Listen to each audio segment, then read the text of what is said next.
Hi friends, night నానబెట్టుకున్న మినపగుళ్ళు అలాగే బూరెలకి పిండి అయితే రుబ్బు పెట్టుకున్నాము. వరిపిండి, ఆయిల్, ఉప్పు వేసుకుని కలుపుకున్నాం. శనగపప్పు, కొబ్బరి, బెల్లం పూర్ణానికి చేసుకున్నాం. పూర్ణాలు చేసుకున్నాం.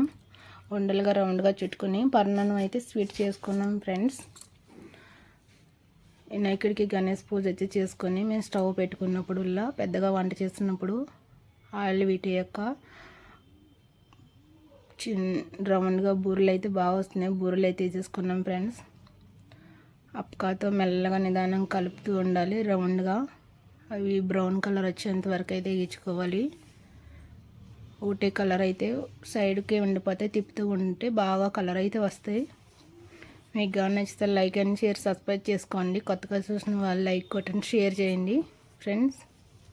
బూరెలు అయితే మెత్తగా క్రిస్పీగా వచ్చినాయి. ఆయిల్ అంటూ అసలు లాక్కోలేదు.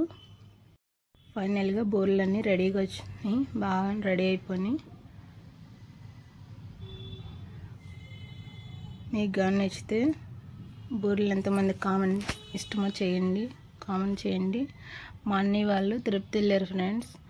నైవేద్యం పెట్టుకుంటున్నారు. బూరెలు ఏమొచ్చు అంటే బూరెలు వేసా ఫ్రెండ్స్. బాగా వచ్చినాయి లేదా కామెంట్ చేయండి ఫ్రెండ్స్. ఇంచుమించు 200 బూరెలు అయితే వేసాం ఫ్రెండ్స్ దేవునికి. ఫుల్ వీడియో ఉంది, నెక్స్ట్ వీడియోలో పెడతా, ఫ్యామిలీ వీడియో ఫ్రెండ్స్. మీకు కానీ నచ్చితే సబ్స్క్రైబ్ చేసుకోండి. పూజ అయితే చేసుకోవాలి ఫ్రెండ్స్. టుడే